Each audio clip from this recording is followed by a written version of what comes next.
Goeiemôre juffrou Anderson en maatjies. Vandag sal ek oor die blaakryper praat. Die blaakryper woon Suidoos-Asië. Hulle hou van warm omgewings. Die blaakryper gebruik kamouflering om te verhinder dat roofdiere hulle raak sien.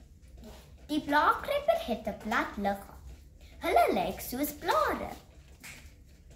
Die roofdiere van blaakrypers is voëls, akkedisse en spinnekoppe.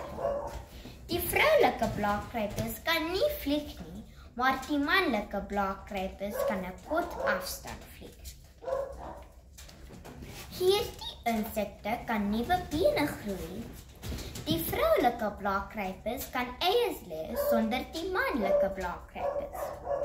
Die blaakrypers is baie aktief gedurende die nag. Hulle eet die brambessies en eikeblare en lek die dood.